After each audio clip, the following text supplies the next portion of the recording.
सहनावतु सहनौ भुनक्तु सह वीर्यं करवावहै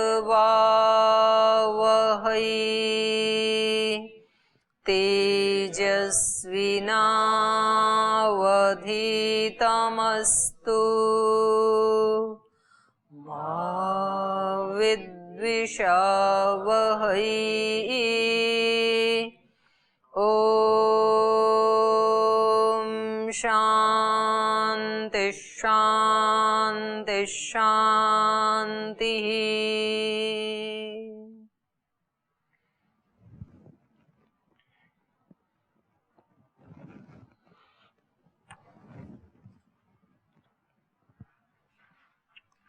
सत्रहवें अध्याय में योगेश्वर भगवान कृष्ण ने अर्जुन को एक, वैसे तो पहले भी बताया है लेकिन फिर उसको और एक अलग तरीके से बता दिया, लाइफस्टाइल का तरीका, कि जीवन में आपको जो जीना है, दिन भर जो भी आपके कर्तव्य कर्म आपको करने हैं, तो आप उसकी 3 श्रेणियां बना लें, यज्ञ, तप और दान। बस ये 3 ही कर्म हों। कुछ कर्म हमारे ऐसे हों जो यज्ञीय हों, कुछ ऐसे हों जो तप स्वरूप हों और कुछ दान स्वरूप हों। और अगर इन तीनों में भी कहीं भूल चूक हो जाए तो फिर जो भी कर्म करें वो किसके लिए हो? ईश्वर के लिए हो, तदर्थीयम, उसके लिए ही कर रहे हैं। तो ये 4 पॉइंट पे आप ध्यान रखेंगे यदि, तो आप उस सत स्वरूप के साथ ही जुड़े रहेंगे, ऐसे उपदेश दिया। तो ये श्रद्धा का बहुत बड़ा एक पूरा चैप्टर ही इन्होंने उठाया कि हमें श्रद्धावान होना चाहिए, हर कर्म हमें श्रद्धा से युक्त होकर के करने चाहिए। और श्रद्धा में भी फिर 3 प्रकार की श्रद्धा है, तो उसका भी ध्यान रखना चाहिए। कहीं ऐसा ना हो कि हम राजसिक या तामसिक श्रद्धा से युक्त हो जाएं, तो फिर नुकसान हो जाएगा। ये हमने कल पढ़ा था। तो इसके ऊपर आपका कोई प्रश्न हो तो पूछ सकते हैं, पूछिए।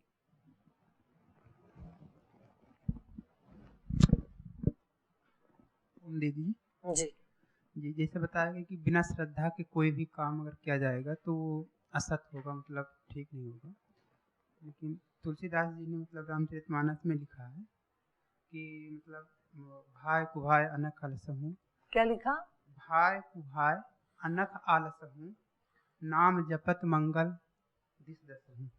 भाई कुभाई जी, मतलब बिना भाव के, बुरे भाव से, अच्छे भाव से कैसे भी करें, तो लेकिन आगे क्या कहा? अनख आलसहूँ माने आलस से भी करें, और तभी अगर नाम जपना है चारों दिशा में मंगल ही करेगा। तो नहीं, आगे क्या कहा फिर? अगली पंक्ति बोलो, जाप वाला क्या बोलो? नाम जपत मंगल दिस दसहूँ। हाँ, नाम जपत मंगल 10 दिशाओं। नाम जप करते रहे तो 10 दिशाओं में आपका मंगल ही होगा। मतलब आपका, आपने कैसे भी किया तो नाम जप होगा, तो ये हो गया ना। अगर जो व्यक्ति निरंतर नाम जप रहा है, नाम जप रहा है मतलब वो उसकी शरणागति में है, तो ईश्वर प्रणिधान की स्थिति होगी, है जी। संस्कार बन जाएगा नेचुरल। अन्ना जी बता रहे, देखो। लेकिन उसमें तो भाई कुभाई आलस्य से किसी से वो कहने का है, जैसे यहाँ दान का भी बताया ना, 3 प्रकार का दान बताया, हमने पीछे पढ़ा। और फिर ये बताया कि राजस और तामस दान नहीं, सात्विक दान होना चाहिए, देश काल को देख करके, पात्र को देख करके। काफी चर्चा हुई ना उसके ऊपर। तो एक तरफ तो गीता ये निर्देश दे रही, सात्विक दान की बात कर रही, एक तरफ उपनिषद का ऋषि कह रहा है श्रद्धया देयम, अश्रद्धया देयम, ह्रिया देयम, ह्रिया देयम, कैसे भी दो आप, लेकिन देना। तो वो कह रहे हैं अश्रद्धा से दें तो भी चलेगा, भय से दें तो भी चलेगा, ह्रिया लाज की, लोगों की लोक लाज देखते हुए दान देंगे तो भी चलेगा, लेकिन देना, वहां पर देने को बल दिया है। यही कह रहे हैं कि देने के ऊपर बल नहीं है, श्रद्धा युक्त देने के ऊपर, श्रद्धा युक्त होकर के देना। तो वो किस प्रसंग में कोई महापुरुष किसके ऊपर बल देना चाह रहा है, तो उस पे निर्भर करता है। तो तुलसीदास जी का जो आप बता रहे हैं, तो उन्होंने बल किस पे दिया? उन्होंने बल दिया नाम जप के ऊपर, सिमरन के ऊपर। तो वो भी ईश्वर प्रणिधान ही हो गया, तो कोई हानि नहीं है। तो उनका बल क्या है कि कहीं आप इनको ये अच्छा ये बुरा इसी सोच विचार में सारा टाइम मत खो देना। आप भगवान की शरणागति में रह के फिर जो करोगे वो अच्छा ही होगा, 10 दिशाओं में आपका मंगल ही होगा। उसी बात को दूसरे तरीके से कह रहे हैं, बात वही कह रहे हैं लेकिन अलग ढंग से कह रहे हैं, तो इसमें कोई अंतर नहीं आएगा। और जो उपनिषद के ऋषि कह रहे हैं देना, तो वो किसके ऊपर बल दे रहे हैं? वो कह रहे हैं ना देने से तो देना अच्छा है, तो कम से कम पहले देने की आदत तो बने, उसके बाद फिर देता ही नहीं है तो उसको क्या सात्विक राजसिक तामसिक क्या उपदेश दे? सात्विक दान या राजसिक तामसिक ये उपदेश तो उसके लिए है ना जो दे रहा है, जो देता ही नहीं है उसके लिए उपदेश क्या काम करेगा? तो पहले देने की आदत बनाए, तो उसको हम बताएंगे कि भाई जब दे ही रहे हो तो सात्विक भाव से दो। तो देने वाले को राजसिक और तामसिक से सात्विक में लाया जा सकता है, लेकिन जो दे ही नहीं रहा है उसके लिए सब व्यर्थ है।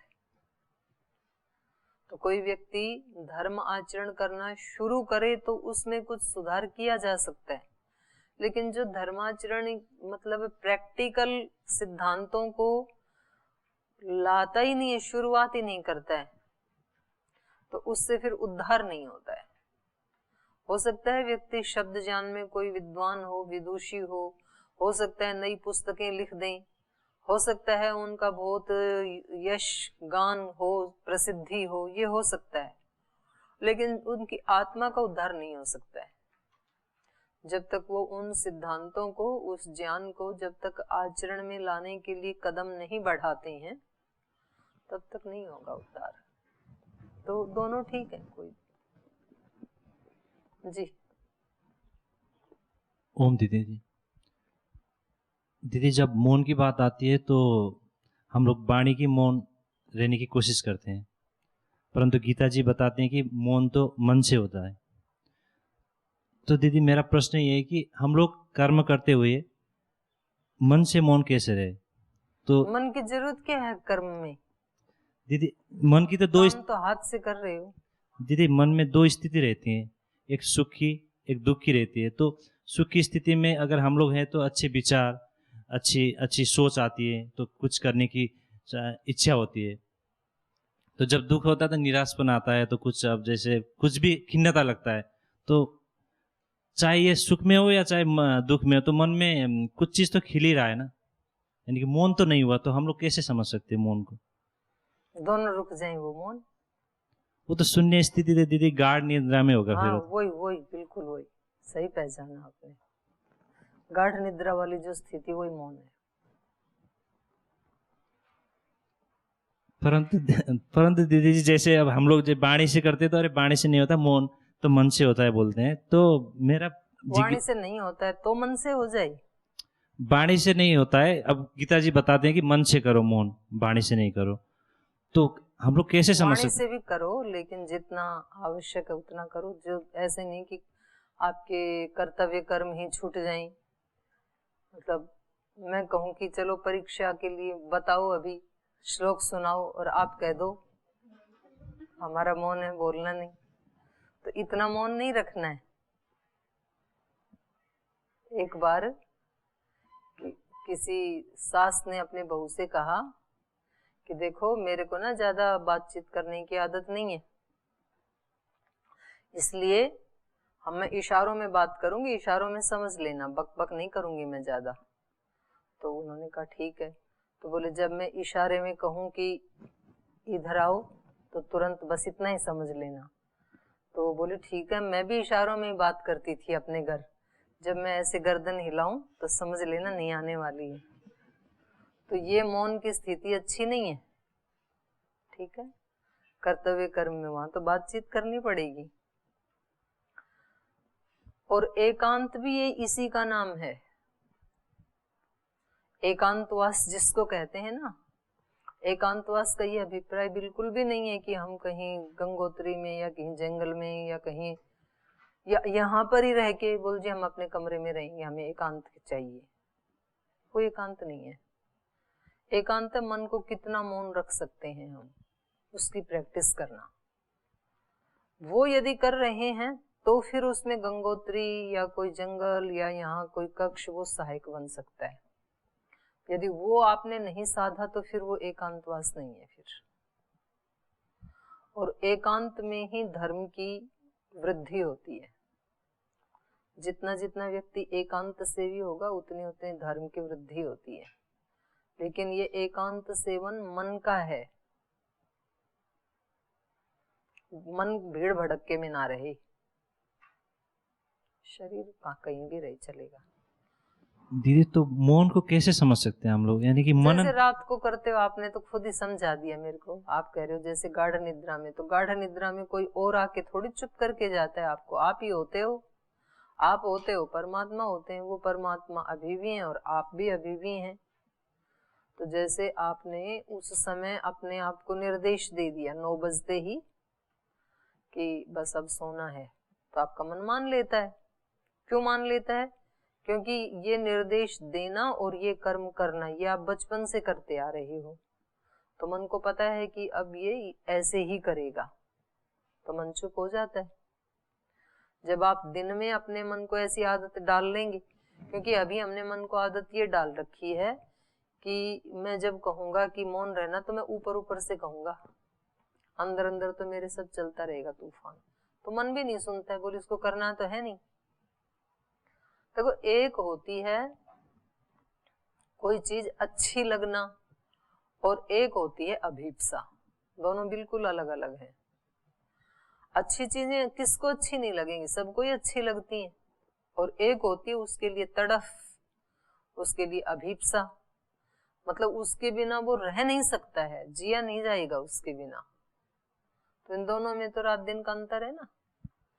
अनन्य भक्ति किसको अच्छी नहीं लगेगी, सभी चाहते हैं। और मीरा कहती है कि मैं उसके अलावा रह ही नहीं सकती हूँ, मुझे और कोई संबंध सुहाते नहीं है इस संसार के, मैं नहीं रह सकती हूँ। तो वो अलग है एक तड़फ, और वो तड़फ बढ़ाई जाती है, वो अपने आप नहीं होती है। ऐसा नहीं है कि जो तो किसी को हो गई बस, होती नहीं है, वो बनाई जाती है। वो चाहे हमने पिछले जन्म में बनाई, चाहे हमने इस जन्म में बनाई, और वो ज्ञान पूर्वक बनती है। ऐसे नहीं बनती है, किसी की नकल करके नहीं बनती है कि देखो उन्होंने बनाई फिर उनकी कितनी प्रसिद्धि हुई तो मैं भी ऐसे ही बनाऊं, वो कैसे कैसे करते थे मैं भी वैसे वैसे करूं। नकल का काम नहीं, वो ज्ञान पूर्वक होती। वो जितना जितना ज्ञान बढ़ेगा अंदर, जितने जितने संसार के संबंधों की, शरीर की अस्थिरता का ज्ञान बढ़ेगा, अनित्यता का ज्ञान बढ़ेगा, निस्सारता का ज्ञान बढ़ेगा, उसी को वैराग्य कहा है। उतना उतना अभ्यास बढ़ेगा, उतनी उतनी अभीप्सा बढ़ेगी। इसलिए दर्शनकार ने उसको वैराग्य और अभ्यास बता दिया। जितनी मात्रा में वैराग्य होगा उतना अभ्यास होगा, जितना अभ्यास बढ़ेगा उतना चीजों से वैराग्य होगा। दोनों साथ साथ चलेंगे। आप अभ्यास करने लग जाओ, आपको फालतू की चीजों से वैराग्य होने लगेगा। आप अभ्यास करना छोड़ दो, आपको दुनिया भर की चीजों से राग होने लगेगा। और आपको वैराग्य हो गया, आपका अभ्यास बढ़ता चला जाएगा। और यदि आपको वैराग्य नहीं है, आपका बहुत सारी वस्तुओं में, व्यक्तियों में, पद प्रतिष्ठा में राग है, आप कितने भी ध्यान लगा के बैठो एकांत में, अभ्यास नहीं बन पाएगा। तो दोनों ही दोनों को एक दूसरे को बढ़ाते हैं। तो मन को मौन आप क्यों करना चाहते हैं, मैं ये पूछ रही हूँ। जब आपका मन मौन होता नहीं है तो आप करना क्यों चाहते हैं? क्या जरूरत है मन को मौन करने की? मन की मौनता नहीं, यानी कि जैसे हम लोग सामान्य से अगर सोचते हैं तो मौन बोलने से हम लोग साइलेंस को समझते हैं। नहीं, क्या होगा साइलेंस से? मैं ये कह रही हूँ आपको जरूरत क्या पड़ गई मौन की, क्यों मौन होना चाहते हैं आप? अंदर से मौन कैसे, जिज्ञासा था दीदी ये तो जैसे जिज्ञासा तो तभी आनंद होती है लगता है, ना। आनंद, जैसे अगर शांत हुआ मन तो आनंद लगता है, हाँ, ये है बात, अच्छा लगता अच्छा है, लगता है। इसलिए हम चाहते हैं। तो जो हमें अच्छा लगता है उसकी तो कीमत चुकानी पड़ती है, या उससे वंचित रहो फिर।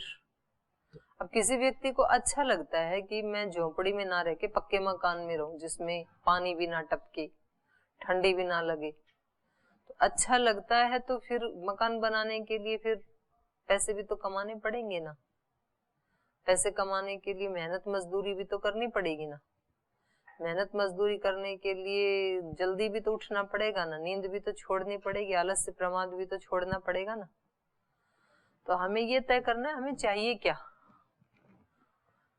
जैसे कल ये साध्वी हमारी पूछ रही थी, बोल जी हमें कहीं कहीं श्रद्धा हो जाती, कहीं कहीं श्रद्धा होती ही नहीं है, और हम चाहते हैं कि श्रद्धा हो। जब श्रद्धा होती ही नहीं तो आप श्रद्धा करते क्यों हो, आपसे मैं पूछती हूँ। क्या जरूरत है श्रद्धा की, क्यों चाहते हो आप श्रद्धा हो? मतलब श्रद्धा हम इसलिए चाहते हैं कि श्रद्धा हमें चाहिए, वो हमें सुख देती है, इसलिए हम श्रद्धा के लिए कह रहे हैं कि होती नहीं है, हम चाहते हैं। और जब हमें चाहिए कोई चीज तो उसमें दूसरे के सहयोग की जरूरत नहीं है, उसमें मुझे अपनी ज्ञान, पुरुषार्थ, एकाग्रता, अभ्यास, उसकी जरूरत है। मेरे पास हैं पहले से वो शक्तियां, उनको यूज करने की जरूरत है।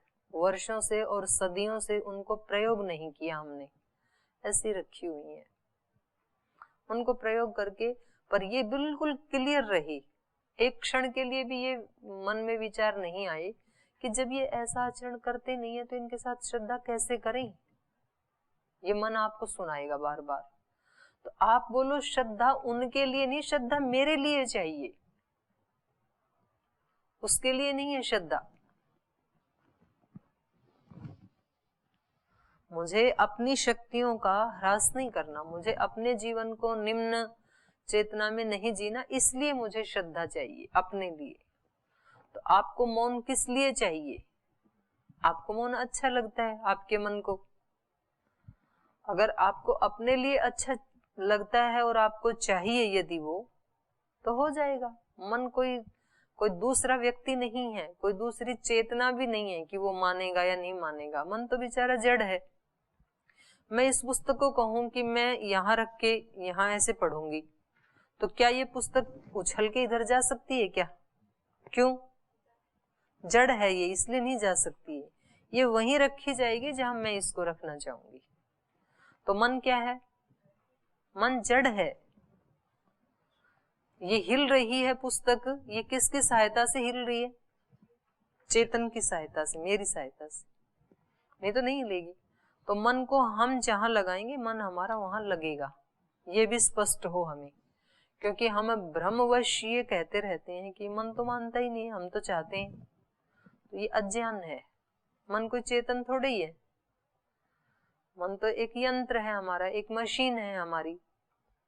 हमने उसका सदियों से उस रूप में प्रयोग नहीं किया, हमने प्रयोग ही इस रूप में किया है, उसको छूट देके कि आप इधर जाया करो, ये अच्छा लगता है, उसको देखो, इसको देखो, वो बात करो, ये विचार उठाओ। तो वो बेचारा वैसे ही कर रहा है कब से। आज आप उसको निर्देश दें, ये ठीक है कि उसने जो प्रैक्टिस कर ली है उसमें थोड़ा टाइम लगेगा उसको वापस इस वाले ट्रैक पे चढ़ने में। लेकिन यदि आप बिल्कुल, आपका निश्चय बिल्कुल क्लियर है, स्पष्ट है बिल्कुल कि अब इधर नहीं जाना, इधर जाना है, तो बहुत ही जल्दी मन फिर इधर चलने लगता है। मतलब दुनिया में सबसे सरल काम है अपने मन को समझाना। उल्टा लग रहा होगा ना। सबसे कठिन है दूसरे के मन को समझाना, और सबसे सरल है अपने वाले मन को समझाना। क्योंकि दूसरे वाले के मन के साथ वो पता नहीं कौन कौन से संस्कार जुड़े हुए, पता नहीं मानेगा कि नहीं मानेगा, पर ये तो मेरा अपना है, ये तो मेरा आज्ञाकारी, मेरा सेवक है, मेरा मित्र है, मेरा कुछ भी कहें, बहुत सहयोगी है मेरा, तो वो मेरा कहना मानता है। ये तो पक्का बिठा लें अपने मन में। जब ये बात बहुत पक्की से बैठ जाएगी ना पूर्ण विश्वास के साथ, तो आप देखेंगे कि फिर रिजल्ट अलग आएंगे फिर।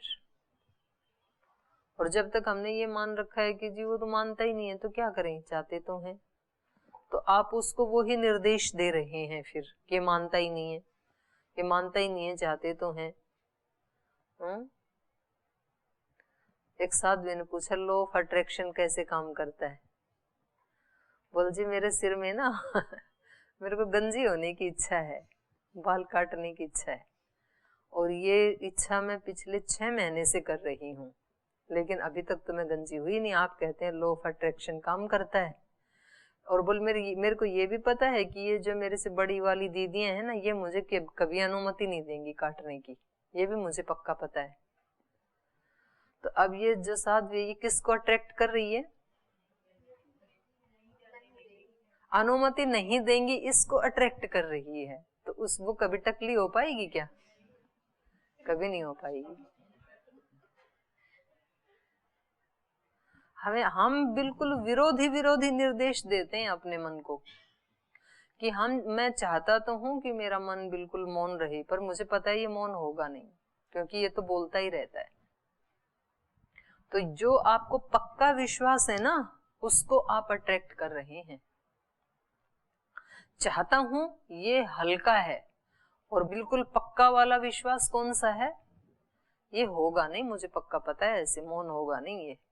तो आप अट्रैक्ट किसको कर रहे हैं? मन की चंचलता को, मन की स्थिरता को आप अट्रैक्ट ही नहीं कर रहे हैं। आप ही निर्देश दे रहे हैं अपने मन को कि मुझे पक्का पता है ये चुप होगा नहीं। आप बोलो मुझे पक्का पता है जो मैं कहूंगा वो मेरा मन करेगा, पक्का पता है मुझे। और ये केवल बोलना नहीं, ऐसा पूरा दृढ़ विश्वास रखना ज्ञान पूर्वक, और फिर आप देखेंगे कि मन वैसे करने लग गया है। और 1-2 बार ना भी करे ना, तब भी यही बोलना, तब ये नहीं कहना कि दीदी ने कह दिया कि ऐसे बोलना, मुझे तो पहले ही पता था। तो फिर आप फिर उसी को बुला रहे हैं, और जो आपको चाहिए उसी के बारे में ये बोलना कि मुझे बिल्कुल पक्का विश्वास है। कभी उल्टे वाले के बारे में मत बोलना, नहीं तो फिर वैसा ही होगा। दीदी जैसे हम लोग बोलते हैं ब्रह्म मुहूर्त में मौन रहना चाहिए, मौन रहना चाहिए बोलते हाँ। हैं, तो मेरा जिज्ञासा क्या था, ब्रह्म मुहूर्त में क्यों और बाकी समय में? मोस्टली जैसे अगर मंत्र पाठ के बाद में सुबह तक मौन रहना अच्छा रहता है, ऐसे कहा जाता है जी। तो दीदी मेरा जिज्ञासा यह था ना कि जैसे अगर ठीक है मौन में जैसे बात चलती है, परंतु आनंद भी आता है, पर आनंद में भी तो मन में तो कुछ बात चली रही है, जैसे वो चाहे वो अच्छी चीज हो, अच्छे विचार हो, पर मन में तो बात तो है। तो मौन को कैसे, एक जगह में लिखा है मनन करना, तो मौन को मैं साइलेंस समझ रहा था, तो इसको कैसे समझेंगे, साइलेंस है या मनन? फिर मनन तो क्रियाशील हो गया। नहीं, जो आप बता रहे हैं कि यहाँ नियम है भी मंत्र पाठ के बाद लगभग यज्ञ तक मौन रहा करें, तो ये तो बाह्य मौन की बात है। तो बाह्य दृष्टि से जब कोई बातचीत नहीं करेंगे तो एक बाह्य शांति की तो अनुभूति होगी ना, अच्छा लगेगा ना चुप रहना, पर अंदर तो फिर भी चल ही रहा है। तो अंदर इसलिए चल रहा है कि आपने निर्देश ही केवल बाहर वाले वाणी को दिया था, मन को तो दिया ही नहीं ना आपने। फिर आप कह रहे हैं कि मन जब चुप होगा तो वो कैसी स्थिति होगी? मन जब चुप होगा ना, तब स्थिति ये होगी कि जब आप जो कर रहे होंगे उसको मन पूरी शक्ति के साथ वहां इन्वॉल्व हो जाएगा। जैसे एक तो चीजों को देखना होता है ऐसे सामान्य दृष्टि से, और एक चीजों को देखते हैं मैग्नीफाइंग ग्लास लगा करके, तो अंतर आ जाता है ना। उसकी तो शक्ति इतनी है कि उसमें से मतलब सूर्य की किरण को घुसा देना यदि, तो इधर की चीज जल जाएगी, क्योंकि उसने फोकस एक जगह पे फोकस कर दिया उन सारी किरणों को। अभी तो बिखरी हुई हैं किरणें, तो हमें जला नहीं रही है ना, और उसके थ्रू आई तो जला देंगी फिर। तो अभी तो हमारा मन बिखरा हुआ है, हम काम भी कर रहे हैं, कुछ और विचार भी कर रहे हैं, तो मन की शक्ति हमारी एक जगह फोकस नहीं है, एकाग्र नहीं है। और जैसे आपने मौन रखना शुरू किया, तो वो जब जिस काम को आप कर रहे होंगे ना उसको देखेगी, मतलब पूरी उस पे फोकस रहेगी। तो एक तो उन कामों की क्वालिटी बहुत बेहतर हो जाएगी, और दूसरा फिर उसको दूसरी जगह जब आप लगाएंगे, जैसे मान लो आपने ध्यान उपासना के समय किसी सूक्ष्म विषय में लगाया कि मुझे आज अपने पंचकोश का दर्शन करना है, तो वहां भी वो आपको बहुत अच्छे से दिखाएगा। और तीसरा, उसकी शक्तियां अनावश्यक जो वेस्ट हो रही हैं उससे बच जाएंगी, आपकी शक्तियां बच जाएंगी जो अनावश्यक रूप से वेस्ट हो रही है ना। किसी पात्र में जैसे दूध आपने डाला और उसमें छोटे छोटे छिद्र हैं, तो उनसे धीरे धीरे वो बहता रहता है दूध। उन छिद्रों को बंद कर दिया तो आपका पूरा दूध आपके पास, आप चाहें तो इससे चाय बनाएं, कॉफी बनाएं, दूध पिएं, दही बनाएं, मक्खन बनाएं, आपके पास आपकी शक्ति है, आप उसको कहीं भी यूज करें। ये मौन का फायदा होगा। तो जब इतना जब हमें ज्ञान होगा, और फिर केवल ये ज्ञान होगा, सुन लिया इतना नहीं, उसको खुद अनुभव करके देखें। किसी दिन आप यही व्रत रखें, किसी संडे को रखें आप कि आज मेरा व्रत ये है कि मन को मौन रखना है मेरे को। तो चाहे आप 1 घंटा, 2 घंटा, 4 घंटा, 6 घंटा, जितना बन पाए उसको आप करें, और उसका फिर क्या परिणाम है उसको खुद महसूस करें। अच्छा लगे तो और कर लेना, नहीं अच्छा लगे तो छोड़ देना। वही मैं भेद, क्योंकि दीदी मैंने मनन लिखा था ना, तो मैं साइलेंस समझ रहा था। मनन का अपना है, मनन भी ठीक है, किसी एक विषय को लेकर के वो भी एकाग्र करने का एक तरीका है। तो एक विषय के ऊपर आप बार बार उसको उठाएंगे, क्योंकि जब आप जागृत अवस्था में हैं तो मन की एकाग्र स्थिति ये भी बहुत कठिन है, तो एकाग्र स्थिति ही होगी, निरुद्ध अवस्था तो होगी नहीं, है ना, वो बहुत ऊंची चीज है। तो एकाग्र करना भी बहुत कठिन है ना, लेकिन तो एकाग्र करने के लिए एक विषय तो होगा ही, एकाग्र का मतलब ही वही है, एक ही विषय आगे है जिसके, एकम विषयम अग्रे यस्य अस्ति स एकाग्र। तो एक विषय तो होगा ही, चाहे आपने कोई मंत्र लेके आप उसका मनन कर रहे हैं, या आप जो काम कर रहे हैं उसी के ऊपर आप फोकस कर रहे हैं, तो कोई एक विषय तो है ना दिमाग के पास। तो एक हो तो चलेगा, बिखरा हुआ मन ना हो, यही मौन है। ठीक है।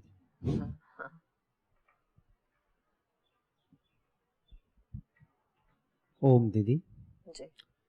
ये 24वें श्लोक में कहा गया है कि ब्राह्मणों की शास्त्र विधि से कही हुई यज्ञ, दान व तप रूप क्रियाएं ओमकार शब्द के उच्चारण के साथ ही सदा प्रारंभ होती है। तो क्या भगवान ने ये जो यज्ञ, दान वगैरह है तो ये ब्राह्मणों के द्वारा ही संपूर्ण करने के लिए किया गया है, या क्षत्रिय, वैश्य, शूद्र का भी अधिकार है? जी, ऐसा आपको क्या लगता है? तो मेरे विचार में तो जो ज्ञानी है सबको अधिकार होना चाहिए, सिर्फ ब्राह्मण ही ना हो करके, ऐसा प्रतीत होता है। उसी को ब्राह्मण कहा है यहाँ गीताकार ने। जन्मना ब्राह्मण नहीं कहा, कर्मणा ब्राह्मण को ही लिया है यहाँ पे, कि जो समझदार लोग हैं, ज्ञानी हैं, विद्वान हैं, साधक हैं, योगी हैं, अच्छे मार्ग पे चलने वाले हैं, शुभ कर्म करने वाले हैं, उन सबको ब्राह्मण कहा। तो वो अपना हर काम कैसे करते हैं? भगवान का नाम लेके।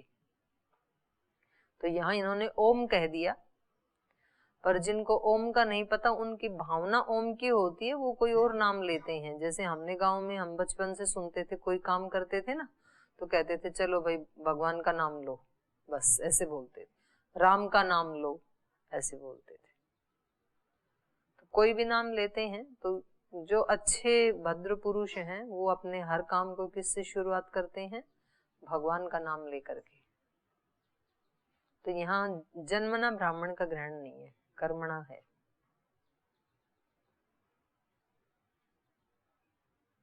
हो गई?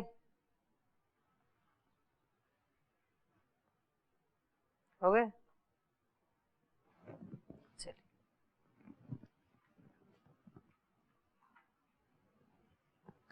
तो अब इसका समापन कर रहे हैं अध्याय का।